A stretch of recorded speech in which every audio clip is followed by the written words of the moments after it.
दोस्तों स्टडी 91 के YouTube channel में आप सभी का बहुत बहुत स्वागत है। और आज हम पढ़ने वाले हिंदी, और हिंदी में बहुत बहुत बहुत जबरदस्त टॉपिक को लेकर आया हूं जिसका नाम है संधि। दोस्तों संधि का नाम आते ही आपके रोंगटे खड़े हो जाते हैं कि सर कोई ऐसी टेक्निक बता दो कि हम संधि के क्वेश्चन को देखते ही हल कर दें। अरे देखते ही बता दे, अरे भैया आप गुण संधि हो क्या, आप अयादी संधि हो क्या, आप दीर्घ संधि हो क्या, एकदम देखते मान उसको बता दे। क्या ऐसी कोई टेक्निक है सर? जी हाँ, आज मैं ऐसी ही टेक्निक आपके सामने लेकर आया हूं और आप देखेंगे कि आज का वीडियो देखने के बाद कभी भी आपको संधि वाले चैप्टर में कोई भी डाउट नहीं रह जाएगा। वैसे भी स्टडी 91 आपको इतनी चीजें दे देता है कि आपको डाउट कहीं नहीं रहता है। ठीक है, तो चलिए आगे देखते हैं वीडियो और सीखते हैं कि किस तरह से संधि के प्रश्न को हम लोग देखते ही बता सकते हैं कि किस शब्द में कौन सी संधि है। दोस्तों अगर आपको इसी तरह से अच्छे अच्छे वीडियो चाहिए तो आप करिए हमारे चैनल को सब्सक्राइब और बेल आइकन को जरूर प्रेस करिए, क्योंकि तभी आपके पास नोटिफिकेशन जाएगा और आप जान पाओगे कि हम कितने वीडियोस अपलोड करते हैं। ठीक है, चलिए आइए स्टार्ट करते हैं दोस्तों। पहला है संधि। बात आती सर संधि कहते किसे, इसका शाब्दिक अर्थ क्या होता है? तो संधि का मतलब होता है भाई मेल। क्या होता है? मेल। संधि का मतलब क्या होता है? मेल। कह रहा है दो निकटवर्ती वर्णों। वर्णों मतलब क्या होता है? अरे मैंने आपको बताया था ना, मुख से निकलने वाली लघुत्तम ध्वनि जो सबसे छोटी ध्वनि है वर्ण कहलाता है। अक्षर की बात कर रहा है। कह रहा है दो निकटवर्ती वर्णों के परस्पर मेल से जो विकार यानी परिवर्तन होता है उसे संधि कहा जाता है। उसे क्या कहा जाता है? संधि। कह रहा है संधि क्या है? यह ध्वनियों का मेल है। संधि क्या है? ध्वनियों का मेल है। जबकि समास क्या है? यह शब्दों का मेल होता है। समझिए, समास शब्दों का मेल होता है। राजा का पुत्र राजपुत्र, ठीक है, याद रखिए। तो शब्दों का मेल होता है समास, और जबकि संधि क्या होती है? ध्वनियों का मेल होता है। ध्वनियों का मेल। तो पहले आप इसको याद रखेंगे।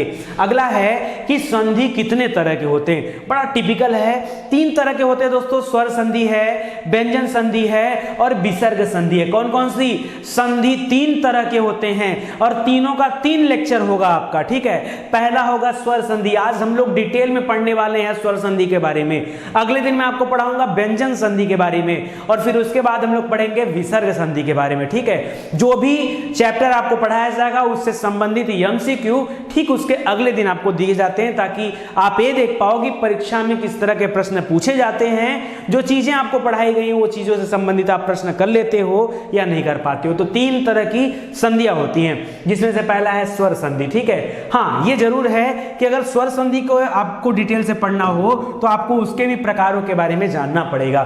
कह रहा है दो स्वरों के मेल से। देखिए स्वर संधि तो नाम से ही लग गया होगा, जहां पर स्वरों से संबंधित संधि हो वह स्वर संधि कराता है। कह रहा है जो दो स्वरों के मेल से जो विकार उत्पन्न होता है उसे स्वर संधि कहा जाता है। और टोटल कितने प्रकार होते हैं? 5। पहला कौन सा है?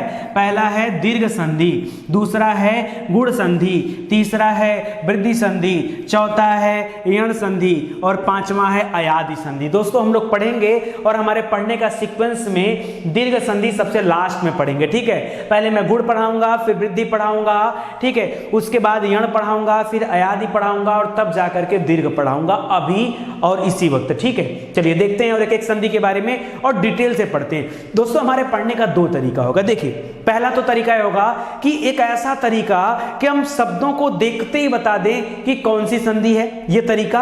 और केवल रटना नहीं, आपको रटने के साथ साथ आपको एक मैं ऐसा ट्रिक देता हूं, उस ट्रिक से आप चीजों की पहचान करिएगा। देखिए मैंने क्या किया है, संधि के इस चैप्टर को बहुत ही कम शब्दों में लिखने का प्रयास किया। देखिए गुण संधि कहते किसे हैं? आपको पता है कि दो शब्दों के मेल होंगे, यहां पर तभी संधि होगा। भाई 2 शब्द मिलेंगे, विद्या धन अर्थी, तो यहां पर विद्या धन अर्थी, विद्या एक शब्द है, अर्थी एक शब्द है। ठीक है, इस तरह से ना, तो वही मैं आपको समझा रहा हूं। सुनिए, तो 2 शब्दों का मेल होगा, बस वही आपको फोकस करना हो। कर रहा है कि एक शब्द के अंतिम में अगर अ या आ जाए, क्या आ जाए? अ या आ, ठीक है, और दूसरे वाले शब्द में चाहे ई आ जाए, चाहे उ आ जाए, चाहे री आ जाए, तो याद रखिए अगर ई आया है तो ए बनता है, उ आया है तो ओ बनता है, और री आया है तो अर बनता है। ऐसा होता है गुण संधि में। ठीक है, अगर आपको याद होता है तो ठीक है, अदरवाइज मैं सिंपल सी बात बताता हूं। देखना, एक बात समझना दोस्तों, इसी फार्मूले पर मेरा ध्यान गया और मैंने सोचा कि इसको कितने आसान तरीके से आपको बताऊं, ये जो नियम लिखा है आप, मुझे पता है, मैं अभी बता दे रहा हूं कि भैया आ में क्या मिल जाए, ई उ री मिल जाए तो ए ओ और अर हो जाता है, लेकिन ये चीजें आप याद नहीं रख पाओगे। तो मैंने सोचा क्या करूं कि हमारे बच्चे लोग याद रखें, ठीक है। तो मैंने सोचा कि कुछ मत याद रखो ना, इस वाले लाइन को ही मत याद रखो, क्या करना है मत याद रखो, सिर्फ इसको याद रखो, जो रिजल्ट है उसको याद रखो। क्या रखो, गुण संधि कब होता है, जब ए या ओ की मात्रा आ जाए या री की मात्रा आ जाए सेंटर में। मैंने सेंटर में क्यों कहा, अरे दो शब्दों का मेल होगा तो बीच में ही तो जुड़ाव होगा, बताइए बीच में ही तो जुड़ेगा, एक शब्द है एक शब्द है, और जब दोनों जाके जुड़ेंगे तो सेंटर पॉइंट क्या होगा, यही तो होगा। तो जो बीच का अक्षर है उस पे आप देखिएगा, देखिए नरेंद्र, नरेंद्र में क्या बीच में ए की मात्रा है, सुरेंद्र में ए की मात्रा है, पुष्पेंद्र में ए की मात्रा है, सत्येंद्र में ए है, नरेश में ए है, परमेश्वर में ए है, सोमेश में, सेंटर वाले देखिएगा ए, कमलेश देखिए 4 अक्षर में लेकिन मिलेगा यहाँ पे, रामेंद्र, महेंद्र, यथेष्ट, जनेंद्र, महेश, ठीक है।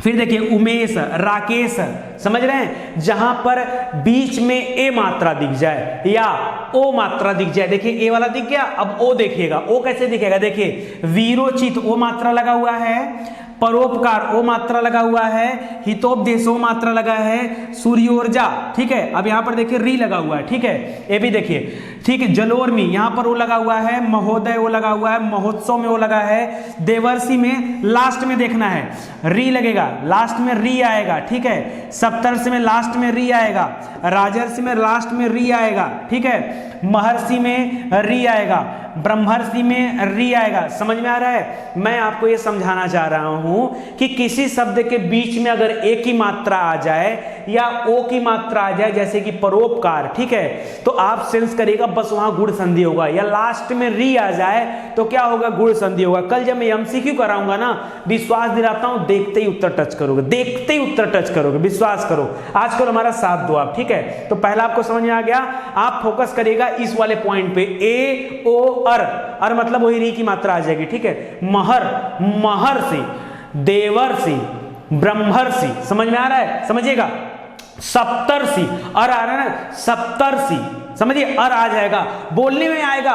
परोपकार ओ, परोपकार ओ आया कि नहीं, बताइए। महोत्सव ओ आया कि नहीं। आप सेंस देखो, कभी भी ए ओ अर सुनने को मिले गुण संधि होगा, वहां पे क्या होगा, गुण संधि होगा। समझ में आ रहा है, चलो आगे दिखाता हूं आपको कहानी। वृद्धि संधि, वृद्धि बूढ़ा हो गया है, वहां पर ए था, यहां पर ए लग जाएगा, वहां पर ओ था, यहां पर ओ हो जाएगा, और इसी को तो बोलते हैं भाई मेरे वृद्धि संधि। वृद्धि माने क्या, बूढ़ा हो गया है, गुण संधि ए ओ अर, ए ओ अर, और वृद्धि संधि क्या हो जाएगा, याद रखे पहला वाला वही है अ या आ, याद रखे ए आए ओ औ आए तो क्या हो जाता है, ए या औ हो जाता है। यहां पर अर का कोई नाम नहीं है, बस बुढ़ा कर देना है, यानी मात्रा डबल।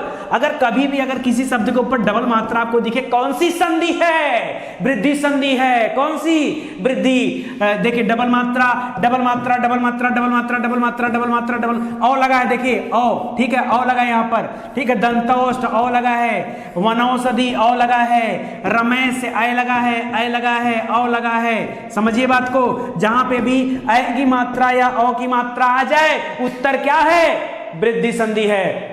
जहां पर शब्द देखिए, खाली इधर उधर मत देखिए, सब देखिए, महेश्वर कहीं लिखा है, अय की मात्रा लगा, तुरंत आंख बंद करके मारो गुण संधि, तुरंत गुण संधि, कुछ सोचने की जरूरत नहीं है। अगर ओ लगा है तो गुण संधि, और अय लगा है तो वृद्धि संधि। समझ में आ रहा है, केवल इतना कॉन्सेप्ट अगर आप क्लियर करके चलो तो पूरी कहानी हो जाएगी। वृद्धि माने बुढ़ा हो गया, डबल मात्रा आ गई है, समझ में आ रहा है, इतनी चीजें आपको ध्यान देना है। आगे बढ़ते हैं, यण संधि। दोस्तों ऐसा दमदार कॉन्सेप्ट है ना, आपको हिंदी में कहीं मिलने वाला नहीं है, एकदम इत्मीनान से देखते जाइए। कह रहा यण संधि, दोस्तों ये मैं जो पढ़ा रहा हूं ना, आप हमारी क्लास नोट्स को ले सकते हो, ये सब कुछ आपको कॉपी पे लिखा हुआ मिलेगा। विजिट करिए हमारी वेबसाइट पर study91.co.in, यहां पे आपको हिंदी के नोट्स मिल जाएंगे, ठीक है। कह रहा यण संधि, समझिएगा यण में क्या होता है दोस्तों। कह रहा है ई ई उ उ री, ये सब मिलकर के क्या हो जाएंगे, आ आ उ उ ए ऐ हो जाएंगे। देखो नहीं समझ में आया, छोड़ो, मैं बता रहा हूं, एक सिंपल सी बात रखो, आपने इसको कैप्चर कर लो, य व र। आप समझिए क्या बोल रहा है, कर य या यू यू ए व व वी वी र र। नहीं समझ में आया? यहाँ लिखा कोई ना कोई अधूरा, क्या लिखा है सब? ये कहानी है, ये पता है ग्रामेटिकल नियम है। अरे मैं कोई नियम नहीं जानता, मैं केवल एक नियम जानता हूं, यण संधि कहां होगा? याद रखे बीच में अधूरा शब्द होगा। कैसा होगा? याद रखे कोई ना कोई अधूरा शब्द होगा ही होगा। यण संधि की पहचान है अधूरा शब्द। देखो ना, आप केयर करो, अत्यधिक में आधा तय, यद्यपि में आधा दय, इत्यादि में आधा तय, अत्याचार में तय, उपर्युक्त में आधा र त। देखो कोई ऐसा शब्द बताओ, देखो पित्रा में त्र, अरे त्र में क्या तो त र होता है ना, त्र कैसे बनता है बताओ? देखो त्र कैसे बनता है? त्र, त आधा और र ये हो जाता है त्र। समझ में आ रहा है? तो ना, तो यहां पर देखो, यानी जहां कहीं भी आपको अधूरा शब्द नजर आ जाए, अगर आपको नहीं भी याद है, आप यण संधि कर सकते हैं, आप यण संधि टिक वहां पे कर सकते हैं। समझ में आ रहा है? देखो आपको जैसे मतैक्य दे दिया मान लो, ठीक है, तो फोकस करना है, आय की मात्रा मैंने बताया था वो आ जाएगा वृद्धि संधि में। आधा क यह देख के मत करना, सेंटर खोजना थोड़ा सा। अच्छा एक चीज और देखो, अगर आपको कभी ये लगे ना कि सर मतैक्य में क्यों नहीं, ठीक है, तो याद रखो दोस्तों, यहां पे याद रखना सेंटर में य व या र ही होगा और कोई अधूरा शब्द नहीं, केवल य व और र पर ही बिजली गिरी है। देखो य के साथ त, किसके साथ? य के साथ। यहां द भी लगा है, किसके साथ? य के साथ।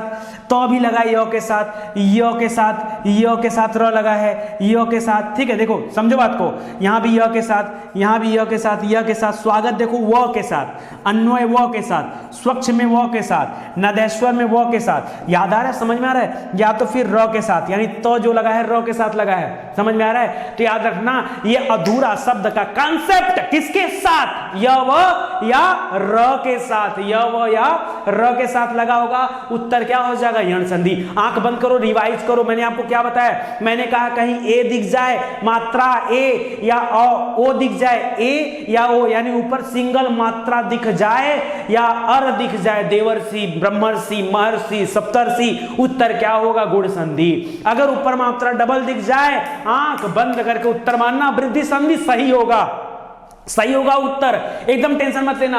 और यण संधि कब?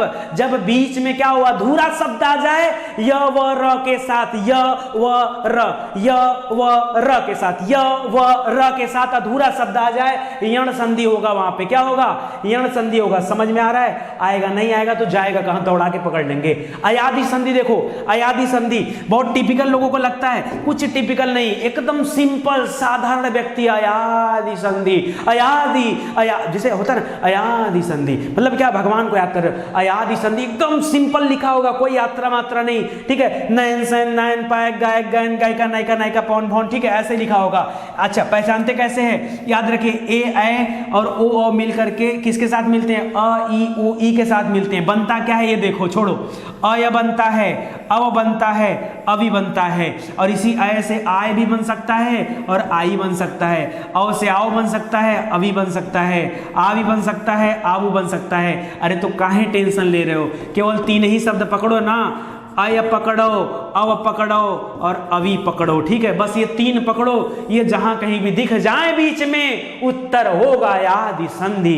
देखो बीच में यह आया नयन, ठीक है, यह आया, यह आया, यही ये आ गया, ठीक है, आई आ गया ना, आई, व वी, वू, व वी। समझ में आ रहा है? आप कहेंगे सर क्या मजाक कर दिया, मतलब देखते ही मारो ना, क्या करना है वहां पे? इसके पीछे मैंने बताया, य व र के साथ अधूरा शब्द जुड़ा होगा तो यण संधि है, और यदि य व बीच में आए और साथ में कौन सा? वी आ जाए, वो आ जाए, तो वहां पे कौन सी संधि हो जाएगी? अयादि संधि। दोस्तों संधि देखो टिपिकल है, और इसको अगर डिटेल से पढ़ना है तो मैं एक वीडियो पहले भी बना चुका हूं, उसको जाकर के आप डिटेल से देख सकते हैं। आज तो मैंने सोचा कि संधि केवल उन बच्चों के लिए जो देखते ही उत्तर निकाल दे, देखते ही, क्योंकि इस कॉन्सेप्ट के बारे में सबको पता होता है, किताबों में दिया गया है। मैं तो ऐसे कॉन्सेप्ट बताता हूं कि देखते ही उत्तर टिक करो, अब बताओ गलती होगी? अरे गलती कैसे होगी, गलती की ऐसी की तैसी कर देंगे। दीर्घ संधि अपने आप में बहुत बड़ा, अरे इसका भी तोड़ निकाला मैंने, निचोड़ के निकाला उत्तर क्या है। सुनो, दीर्घ संधि आपको ऐसा बताऊंगा ना, गजब मजा आ जाएगा। दोस्तों दीर्घ माने क्या होता है? दीर्घ माने क्या होता है? बड़ा होता है ना, बड़ा। बस इतना याद रखो, हर चीज में बड़ी मात्रा, हर चीज में बड़ी मात्रा, बड़ी मात्रा, बड़ी मात्रा को बोला जाएगा दीर्घ संधि। इतना याद रखो, इसीलिए तो इसका नाम दीर्घ पड़ा है। देखो आ आ ई उ ऊ, ये मिलेगा आ आ ई उ के साथ, किसके साथ मिलता है? मारो गोली। बनता है क्या? ये देखो, बड़ा मात्रा आ, बड़ी ई, बड़ा ऊ, बस इसी को पकड़ लो उठा के, ठीक है। आ ई ऊ पकड़ लो, इसी को पकड़ोगे उत्तर आ जाएगा दीर्घ संधि। देखो जितने भी आएंगे ना, सब में बड़ी मात्रा। देखो धर्मार्थ, आ की मात्रा बीच में है, स्वार्थी आ की मात्रा है, देवार्चना आ है, वीरांगना आ है, मतानुसार आ है, देवालय आ है, नवागत, सत्याग्रह, ठीक है, देवागमन, कविंद्र, ठीक है, अतीव। देखो जहां भी मात्रा दिखेगा बड़ी की मात्रा, समझो रजनीश बड़ी की मात्रा, समझो एक एक चीज समझ रहे हो। बड़ा ऊ की मात्रा, छोटा ऊ नहीं दिखेगा, बड़ा ऊ, बड़ा ऊ, बड़ा ऊ, बड़ा ऊ, बड़ा ऊ, बड़ा ऊ, बड़ा ऊ, ठीक है। मात्रा भी बड़ी, बड़ी ई, बड़ी ई, बड़ी ई, बड़ी ई, समझ रहे हो, बड़ी ई। देखो रविंद्र, गलत है, गलत है, बीच में गलत दिया है इसने, पहचानो। यही पहचान होती है दीर्घ संधि की। छोटी की मात्रा कैसे लगा दिया? अरे तुरंत घेर के गोली मार दो, पाकिस्तानी है, घेर के गोली मारो तुरंत। ये रविंद्र नहीं होगा, रविंद्र होगा तो कैसा होगा? अगर इस तरह से रविंद्र लिखा होता तो सही होता, तब दीर्घ संधि होती। अरे दीर्घ माने बड़ा, बड़ा आ, बड़ी ई, बड़ा ऊ, जहां सेंटर में दिख जाए उत्तर क्या है? दीर्घ संधि। बोलो अब भी नहीं आया क्या? अगर नहीं आता है तो कमेंट करके बताना, फिर से वीडियो बनाऊंगा इसके अंदर जाकर के, इसको निचोड़ करके और नंगा करूंगा, ठीक है। एकदम टेंशन मत लेना, साथ साथ पढ़ते रहना। इसी तरह से व्यंजन संधि का शॉर्टकट में लेके आऊंगा। देखो 3-4 चैप्टर ऐसे हैं हिंदी में जो आपको परेशान करते हैं। इस बार तो ऐसी टेक्निक लाऊंगा ना, उस चैप्टरों में आग लगा दूंगा। जैसे कौन से चैप्टर? जैसे संधि चैप्टर, घोल के पी जाओ, देखते ही उत्तर मार दो। छंद को दौड़ा के पकड़ लो, छंद क्या है? दौड़ा के पकड़ लोगे। एक सिंगल वीडियो बनाऊंगा छंद के ऊपर, छंद की ऐसी की तैसी हो जाएगी, ठीक है। पूरा छंद आपको रटा दूंगा। अलंकार देखते ही पहचानो, देखते ही पहचानो। हाँ अलंकार का चैप्टर थोड़ा सा बड़ा है, थोड़ा दिक्कत होगा, लेकिन देखते ही पहचानोगे, ऐसा टेक्निक लेके आऊंगा। और रस, छंद, अलंकार और संधि, समास पहले भी पढ़ा चुका हूं। ये 5 चैप्टर 6 चैप्टर आपको परेशान करती हिंदी में। समास पढ़ा चुका, संधि पढ़ा रहा हूं। संधि के खत्म होने के बाद फिर हम लोग थोड़े छोटे छोटे चैप्टर को कवर करेंगे और उसके बाद हम पहुंचेंगे अलंकार पे, ठीक है, वो भी खत्म हो जाएगा। तो आज के लिए मुझे लगता है बस इतना ही। और एक बार आप कोशिश करिएगा, उठा करके बुक्स में हल करने की कोशिश करेगा, देखिएगा मैजिक होगा, मैजिक आपसे। आपको लगेगा सर अपने आप से ही हो रहा है, सब अपने आप से ही हो रहा है। केवल फार्मूला याद रखेगा दिमाग में, जब एक मात्रा ऊपर दिखे गुड़ संधि, जब 2 मात्रा ऊपर दिखे मतलब बुढ़ा हो गया वृद्धि संधि, जब आधा दिख जाए बीच में क्या हो जाएगा? य व या र के साथ आधा दिखे, किसके साथ? आधा नहीं, आधा किसके साथ? य व र के साथ आधा दिखे, यण संधि। अयादि मतलब सिंपल, सिंपल मतलब बीच में क्या? य व वु वी, ठीक है, उसी के साथ मात्रा लगेगा। य पे छोटी की मात्रा, व पे छोटी की मात्रा, ठीक है, ऊ पे मात्रा यही लगेगा, ऊ की मात्रा यही सब लगेगा। किसके ऊपर? य या व के ऊपर। उत्तर अयादि संधि। दीर्घ माने बड़ा, या तो बड़ा आ, या तो बड़ी ई, या तो बड़ा ऊ, ठीक है, उत्तर आ जाएगा दीर्घ संधि। एक सांस में पढ़ लो ऐसे। अगर उत्तर ना निकल के आता है कमेंट करके बताइएगा, फिर से इसका निचोड़ निकालूंगा मैं, जब तक आपको याद नहीं हो जाता। मेरा टारगेट है आपको याद दिलाना, याद कराना। हिंदी बहुत अच्छा विषय है, अगर आप थोड़ा सा दम लगा के पढ़ेंगे तो निश्चित रूप से एग्जाम में बहुत ही बेहतर कर पाएंगे, ठीक है। चलिए आज के लिए बस इतना ही दोस्तों। उम्मीद करता हूं अगर अच्छा लगा होगा तो आप हमारा सहयोग जरूर से देंगे। सहयोग को इतना है कि इस तरह की क्लासें आपको निःशुल्क दी जा रही हैं, बदले में आपसे कुछ मांगा नहीं जा रहा है, सिर्फ आप वीडियो को शेयर कर दीजिए। अगर आपको अच्छा लगता है तो, अगर लगता है कि नितिन सर बेहतर कर रहे हैं तो प्लीज दोस्तों हमारा साथ दीजिए और हमें आगे बढ़ाने में अपना सहयोग दीजिए, ठीक है। आप सभी का धन्यवाद, थैंक यू सो मच। मिलते हैं अगली क्लास में। एमसीक्यू देखना मत भूलिएगा, ये आपसे निवेदन है हमारा। धन्यवाद।